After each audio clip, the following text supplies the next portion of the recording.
Once again, we welcome you to Moving Forward with Young Voices. We're happy to welcome Amanda Peterson back to the program. Amanda, good to see you again. Take a moment here and tell us just a little bit about yourself for the sake of those meeting you for the first time.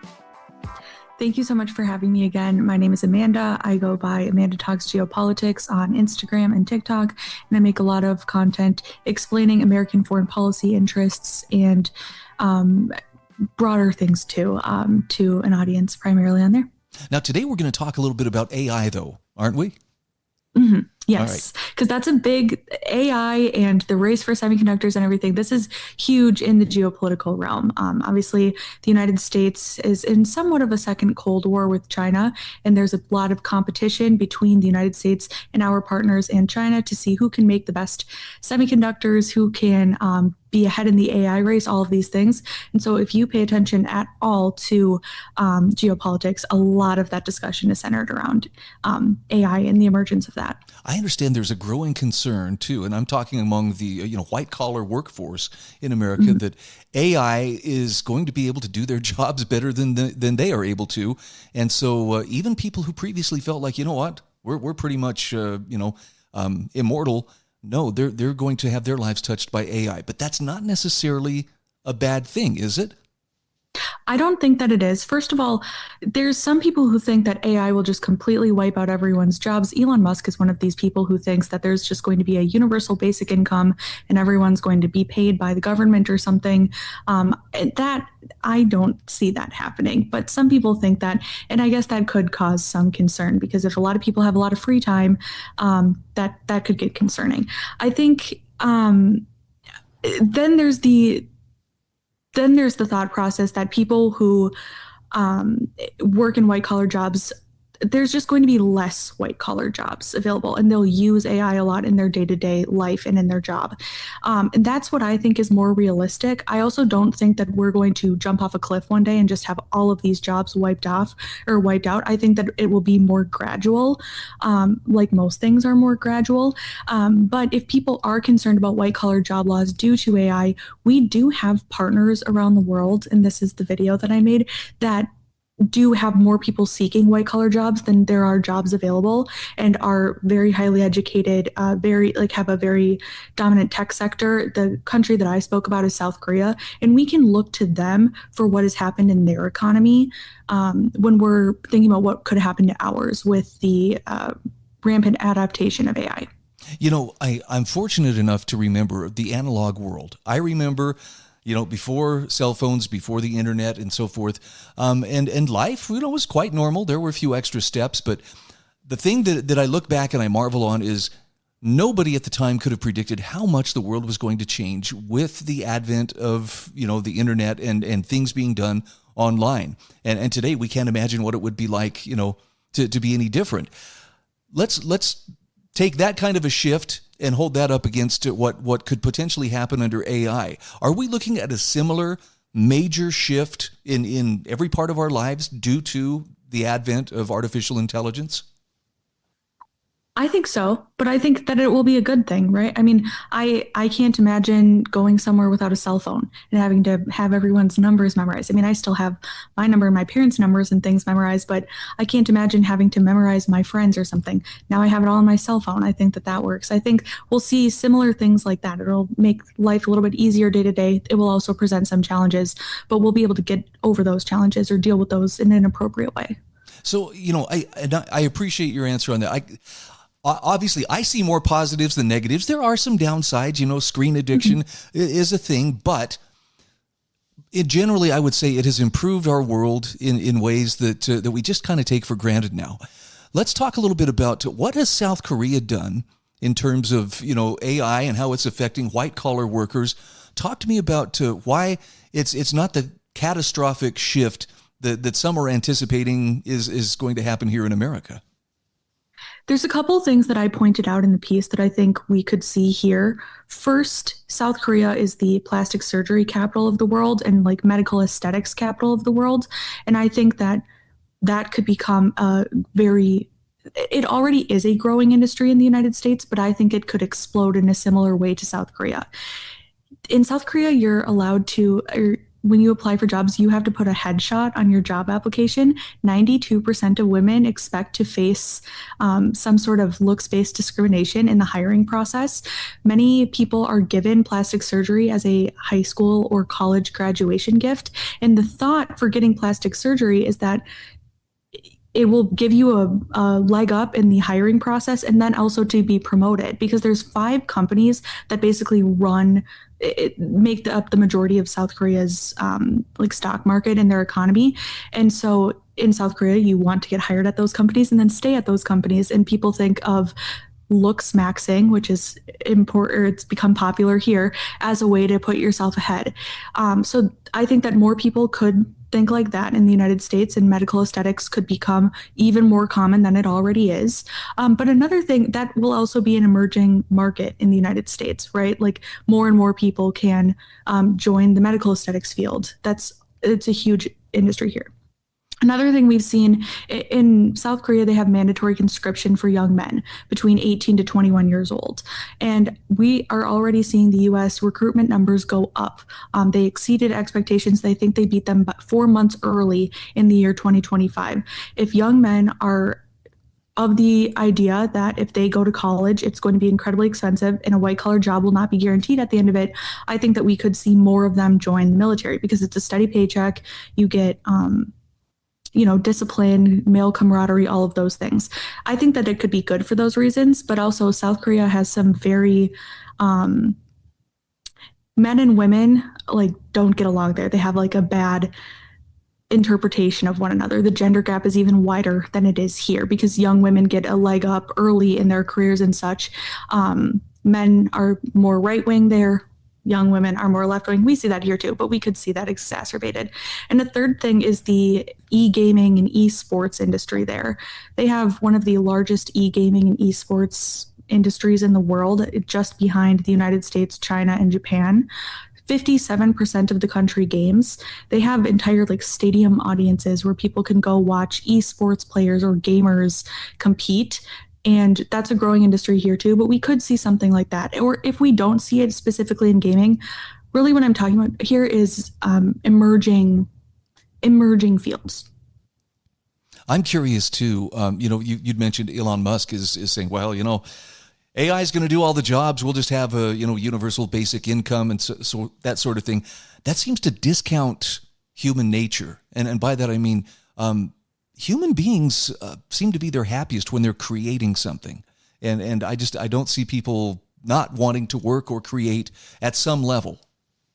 I agree. I think that there will be some people who are content to not work or anything, but I think most people will find something that they want to do productive with their time, and there will be money that follows that productivity, in my opinion. I would think so. I mean, we're just drawing on a few thousand years of human nature here, but that it seems like that always comes about. Having said that, though, there are still a lot of unknowns. So I'll ask you. We've got about a minute left here. What are your deepest concerns about what AI may bring? And then, if you want to contrast that, what's the best thing you see that it will be bringing? I think my biggest concern is the unknown. I mean, we can look at history and all of these things. We can look at the Industrial Revolution or something like that. But really, at the end of the day, nobody knows. Even when you look at these CEOs of these AI companies, nobody knows. And that the fear of the unknown is a real thing, in my opinion. It is to me. But one of the better things that I think could come of it, I think we'll see a ton of growth and opportunity, new fields that people can get into. I tend to be much more positive on the changes than negative.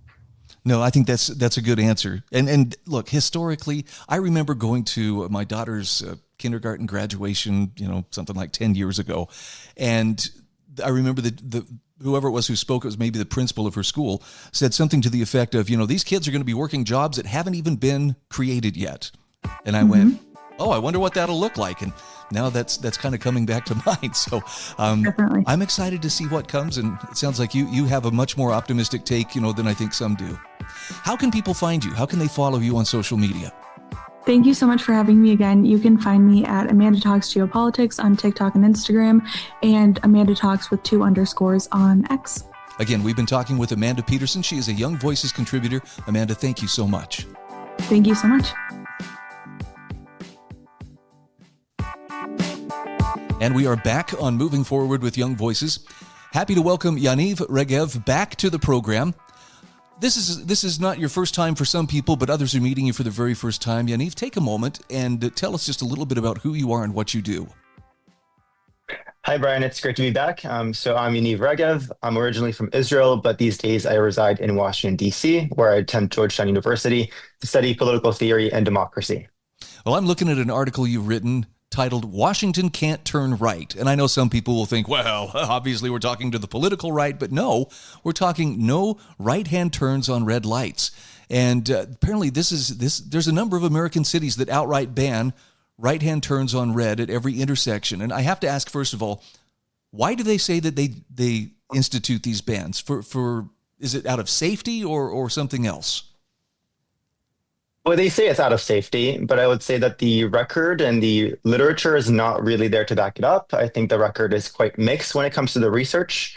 And so that's sort of what my argument is about, is that they say it's about safety, and they purport to be these people who care about safety, but in reality, I don't think the research actually bears out the fruits that they allege it does, at least not universally and not at scale. And we have to consider that these bans are blanket bans. They're one size fits all. And so just to me, it doesn't seem like the research actually bears out the results. I mean, as you point out here, this is regardless of location, time of day, whether there's pedestrian traffic or not. If the light's red, you are not allowed to make a right-hand turn. And I assume this is to protect pedestrians, in those cities, or at least I believe that may be the justification.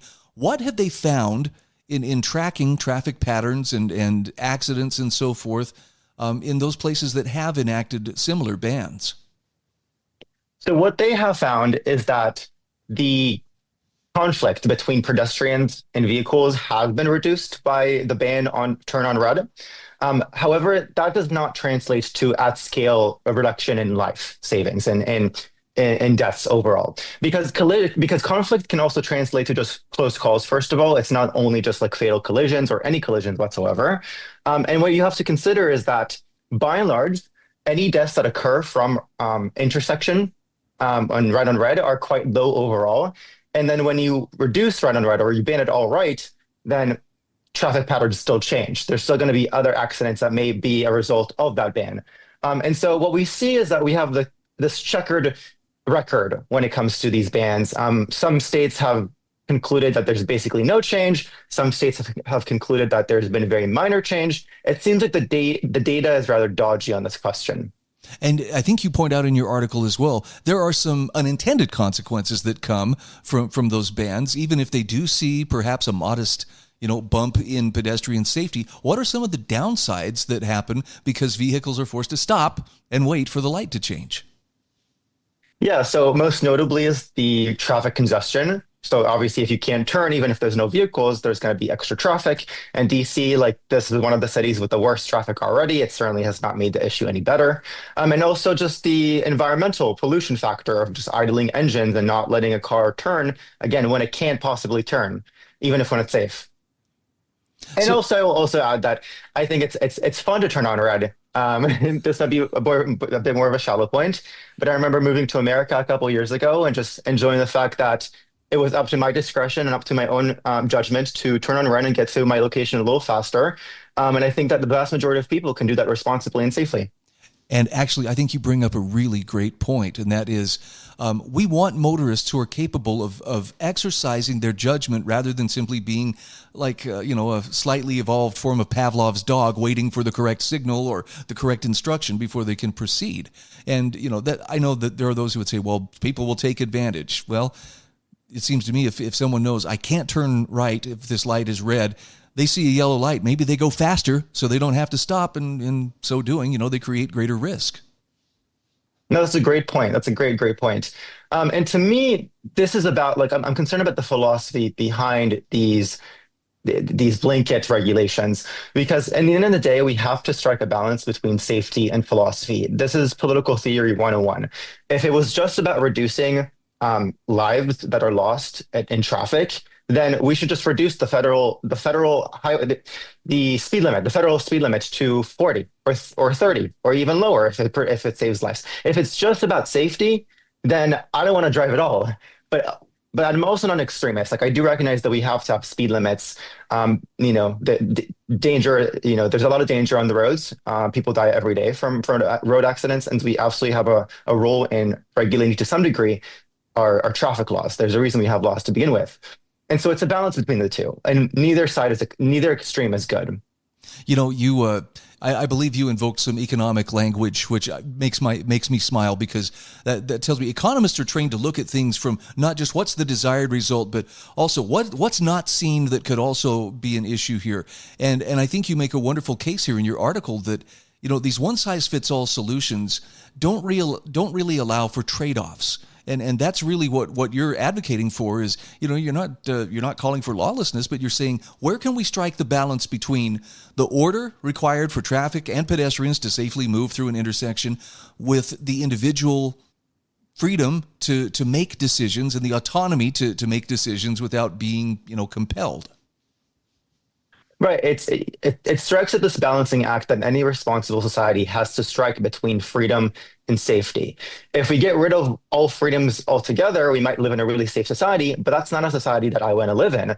Vice versa, if we get rid of all regulations, all safety measures, then we might have ultimate freedom, but that's not a society where I want to exercise my freedoms because I'll be too scared and it'll be too dangerous.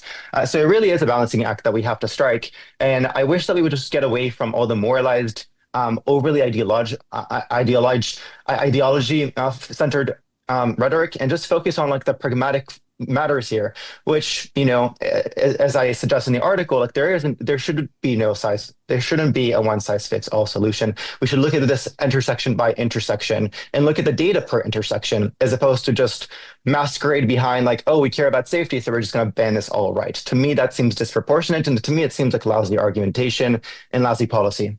It sounds like fear drives a lot of these types of policies too. Well, someone might do something wrong, and the idea that you can't trust other people to make decisions. And yet, anyone who has driven understands that no one tells us, hey, you need to turn into that parking lot if you want to go to that store. Those are decisions we make, and there's some basic guidelines through which we operate to get there. But ultimately, you get to make a lot of those choices yourselves, but people don't seem to recognize that. No, that's exactly right. And I think what you're explaining is what strikes at that balance between freedom and safety. And like, just look at other examples too. Like, do we ban people going in the ocean because it's dangerous? No, we just place and state lifeguards in high-risk areas. Do we ban people from taking Tylenol because there's dangerous side effects? No, we just put prescriptions and dosage limits on the bottle. Same with alcohol. Do we ban people from drinking alcohol? By and large, no. We just set limits on age, and we punish people who drive under the influence. And so like this blanket regulation, this one size fits all of like, let's just get rid of all discretion and just prioritize safety, to me is not proper policy, and it's philosophically incoherent. I love how you put it. And I think you point out in your article too, now the federal government is actually looking to challenge the Washington, D.C. ban. What are your thoughts on that? We've got about a minute. Yeah, so to me, the challenge is a blunt solution to a blunt problem. What it sets out to do is basically ban the ban on ride in DC altogether, and get rid of all the speed cameras around that. That to me seems a little unrefined of a solution, because what I'm advocating is targeted practices here, targeted regulation. Like, I do think that there are certain intersections that are dangerous and that can benefit overall from a ban on ride on red. I think that's pretty easy to do, actually. I think, when it comes to accidents, they're geographically located and attributed to certain intersections. So I think that's not that hard of a task to do. And so I think, again, it's just about no one size fits all. And it seems like the government is doing one size fits all just from the opposite direction. I love it. You have a really great take on this, and I hope more people will consider it. If there's going to be risk, there needs to be choice as well. We're talking with Yaniv Regev. Where can people find you? Where can they connect with you on social media? They can find me on Instagram at Yaniv, that's YAYNIV, or on LinkedIn, which is just my name. Thank you so much for joining us today on Moving Forward with Young Voices. I look forward to our next conversation. Thanks so much, Brian. Take care.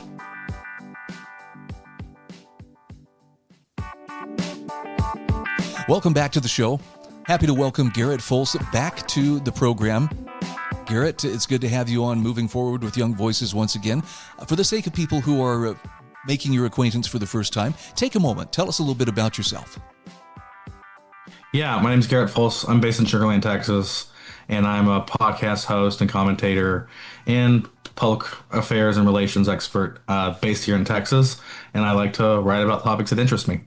I understand that Texas's economy is really remarkable. And I say this because I have a son who lives in Austin, and he tells me often how great things are in Texas. But I also understand that there's also a little bit of controversy over data centers. And I think this is true in a lot of places in America. Talk to me about the situation in Texas, and how does the Lone Star State stack up in terms of either support for or opposition to data centers? Well, and it's an interesting question because it really depends on who you ask. But right now, Virginia is the leader in this total data center capacity. Depending on where you look, when you combine current capacity plus expected capacity or promised or announced capacity, Texas has a slight lead. Over the next few years, they should take the lead. Who knows what will happen with Virginia in the meantime. But so Texas is number 2 right now. We don't like being number 2 in anything. But there's one of the reasons why Texas is such an attractive place for data centers compared to other states is we have our own state managed electrical grid. We're able to bring on electrical capacity more quickly. And, Texas is known for being big. We have a lot of space. So a lot of places, chambers of commerce and whatever else, different areas are attracting data centers to them, as well as chip manufacturing of varying levels. And those two things, some locals don't like it. Some locals just like to be in there kind of the way it's always been. Some people see the economic boom that it's going to bring to Texas, like Texas has experienced and throughout its history. Well, and there's an attitude in Texas too, and this applies to not just economic matters, but I think back a few years ago when there was a pretty major hurricane hitting parts of Houston, and I was attending a convention in San Antonio at that time, and I remember one of the speakers there got up and she said, we're Texans, we'll figure it out, and I just love that attitude because it personifies why Texas has become kind of the powerhouse that it is. Talk to me about when it comes to these data centers. What are the most common objections as to why, we don't want this in our community or we don't think it's going to improve our situation? What are you hearing from the people who oppose going that direction? People oppose it are generally for environmental or resource concerns, and that comes down to how much power, energy they consume. They consume a good bit. And then also water usage because they consume so much power on these server farms. Water is used to cool them so that the computers don't fry. And how that water is used can be a lot or a little depending on how the data center is set up. And then there's also one where some of them can create, I've heard from, not in Texas so much, but from other places, but some of them make noise. There's kind of a low hum some of the day. That can come, depending on how close it is to their neighbors, could be quite annoying, which is understandable. But then again, Texas has all the railroads. I live a mile from a railroad. I can hear it at night. We also have barbecue joints that are great when you're there, but if you have to smell it all the time, people start to complain about it. There are always environmental and things that need to be mediated and figured out. But those are some of the major concerns from opponents of data centers. I'm just floored that someone would complain about the smell of a barbecue joint. I mean, that's right up there with my. And then you have to smell it nonstop. My Rolls Royce is too quiet when I drive. I can't even tell if the thing is running. Anyway, so let's talk about.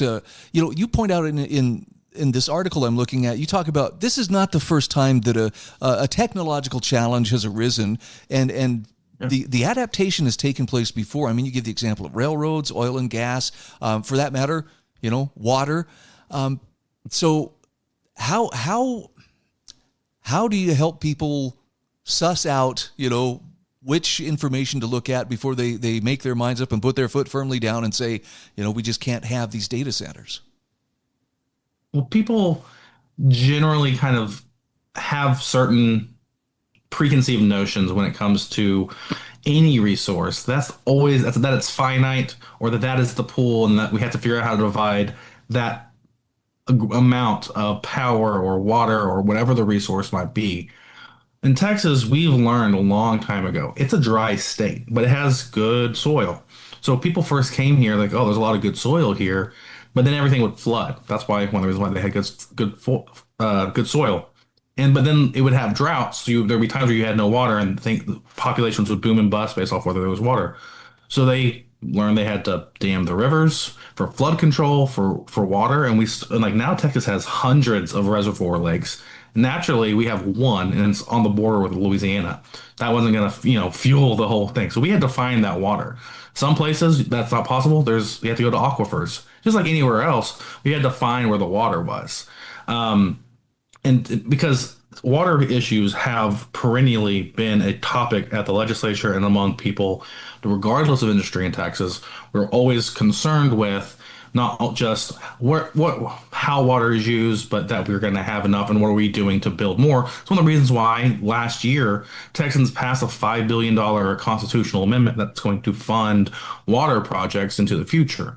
So we're bringing more water online all across the state. And that's one of those things that we're having to figure out. But on data centers in particular, as that technology has developed as well, they've developed what's called a closed loop system. So they may go for a permit, let's say for 100 million gallons or some ridiculous amount of water so that will be what gets like, oh, they're having a permit for 100 million. With this closed loop system, they're using a tiny percentage, like one, if that, because the closed loop system, only so much evaporates from it. They're able to continuously use that water. There's one data center that I've seen out in El Paso that's claiming from Meta, that's claiming to actually produce twice as much water as it uses, because it's using non-potable water, which is water that's not been treated yet. And through the treatment, through the process of whatever else, that water now becomes more usable for drinking downstream, which is, another innovative way of tackling this problem. In your article, you say something here that really jumps out at me, and that is people don't come to Texas because it's finished, fine, or comfortable. And that's true. And I think that's been true from the very beginning. They come there because there's a challenge, and yet there's also, the resources to meet that challenge. And look at what they've been able to do, since the founding of Texas. And it's not just it's a whole ethos, because of that mentality that we're going to have to figure it out. Like there's a whole just support network of like-minded individuals who are also pursuing similar but different goals of, making their life and their community's life better. That what you end up having this virtuous cycle of things improving and the economic conditions becoming better because we fight these challenges both individualistically, but for the common good. And, I love this line too. You can do what lesser states have done, basically, give in to the crowd of cynics and critics who are always going to be opposed to new infrastructure or technology, or you can do what Texans have always done, and that is, build for the next boom. And we've got a minute here, but talk to me about in your estimation, what's the best case scenario if Texas leans into this? I think it's similar to the railroads. The railroads were the backbone for the oil and gas industry over the past 100 years. It's how we moved petrochemicals around.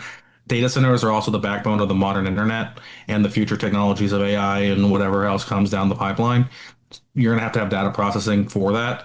If we're the hub there with the blue collar jobs, quote unquote, or the more technical kind of rote jobs that are required to manage facilities like that, we're also going to be the hub for that future growth and innovation that's produced by those technologies. Again, we are talking with Garrett Fulce. He is a Young Voices senior contributor, and you also host a podcast, right? Yes, I host a Saying Red podcast. We have episodes start coming back again in a couple weeks. Going to be talking a lot about the RPT, Republican Party of Texas convention, and just moving forward with that. Garrett, great to visit with you once again. Looking forward to our next conversation. Thank you. Welcome back to Moving Forward with Young Voices. This is our fourth and final segment today. Happy to welcome Layal Bou Harfouch back to the program. So good to see you once again. For those meeting you for the first time, take a moment to introduce yourself to us. Hi, everybody. So my name is Layal. I'm a policy analyst at Reason Foundation, focused on interdisciplinary harm reduction across drug policy, criminal justice, housing, child welfare, and women's health. Layal, I'm looking at an article you wrote about New Mexico expanding family separation under the guise of child welfare. And, I'm very curious. I spent some time living in New Mexico earlier this year, and I know that there are some real problems, with drug and alcohol abuse in that state. Talk to me about this policy that was enacted last year that would separate newborns exposed to drugs or alcohol from their parents. What was the thinking behind that?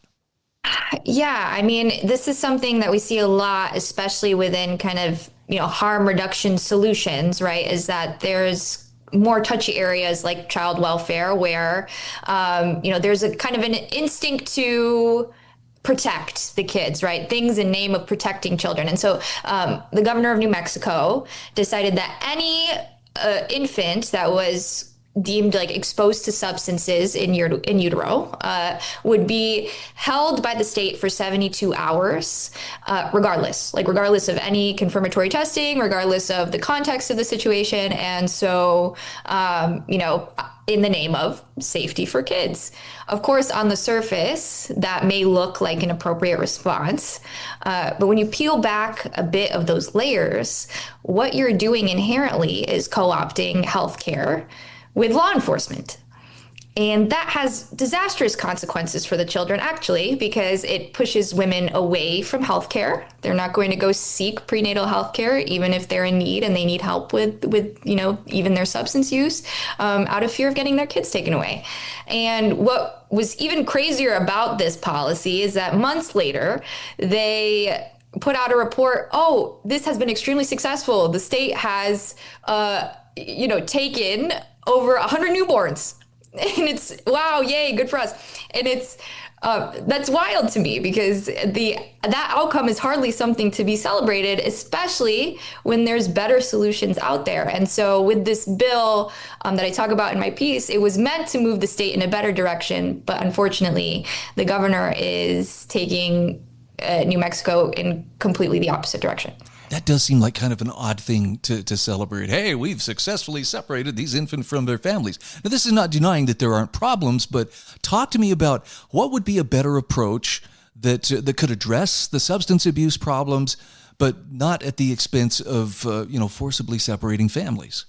Sure. I mean, there's so many solutions. To keep it simple, this Senate Bill 42 that I talk about in my piece, the Comprehensive Addiction Recovery Program, was actually meant to enforce kind of a plan of safe care model. So plans of safe care essentially are, okay, we recognize that there's this substance use issue, at the point of, your interaction with the healthcare system.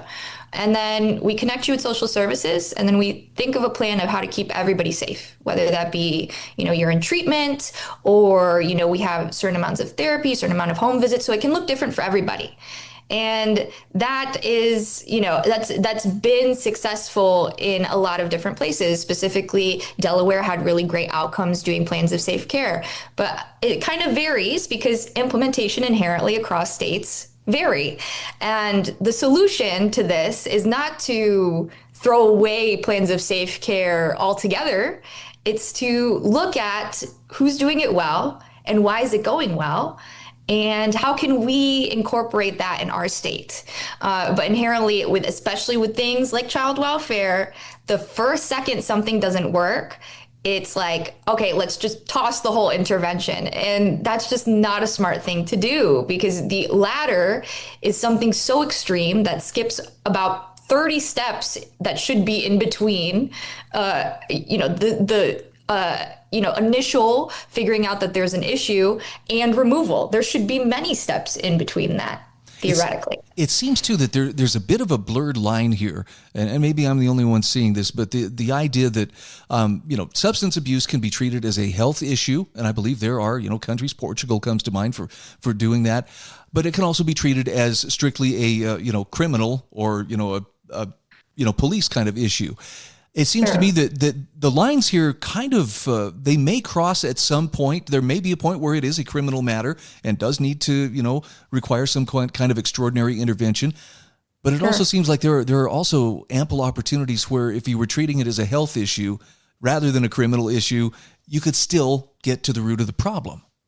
Absolutely. Yes. I mean, and there's so much context that is missing when you say you're going to take infants off of that one toxicology test. One toxicology test doesn't tell you if the issue is chronic.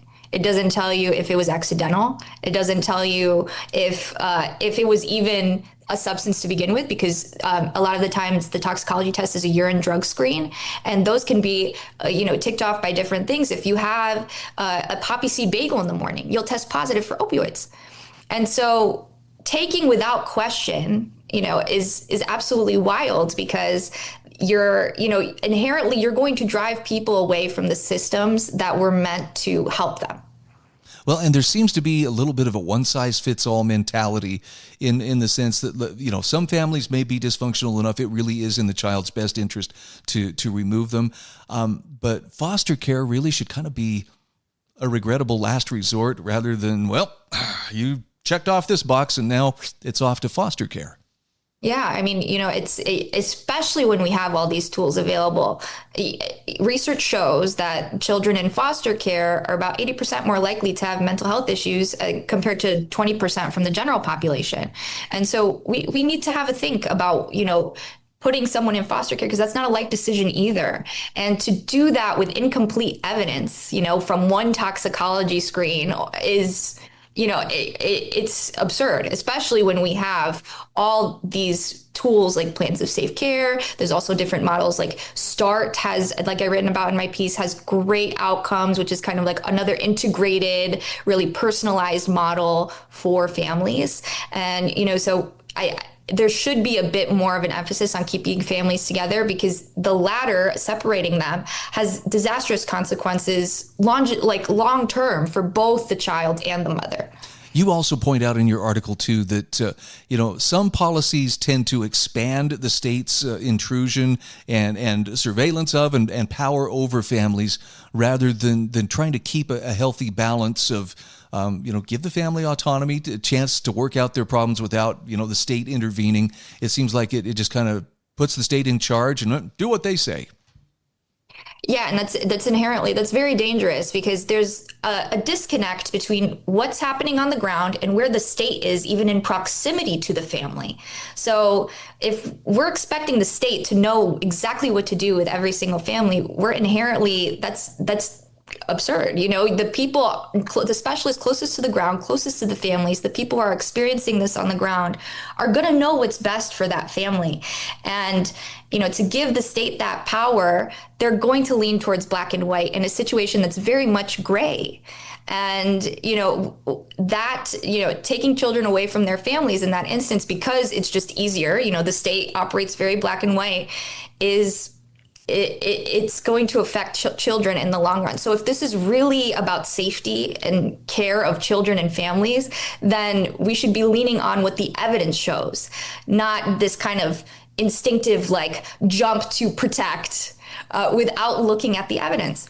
Okay, so we've got about 30 seconds here. What needs to happen in New Mexico to head off some of those potential liabilities from too much of a good thing?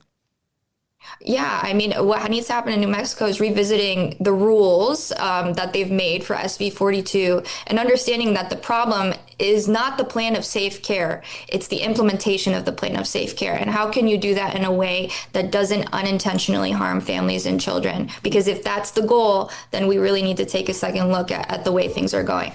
Again, we are speaking with Layal Bou Harfouch. She's a policy analyst at the Reason Foundation and also a contributor to Young Voices. Where can people find you and follow you on social media? Yeah, sure. So my ex is Layal Bou Harfouch, almost my whole name without the CH. Got it. Thank you so much. Great to catch up with you once again. Looking forward to our next time we can connect up. Thank you.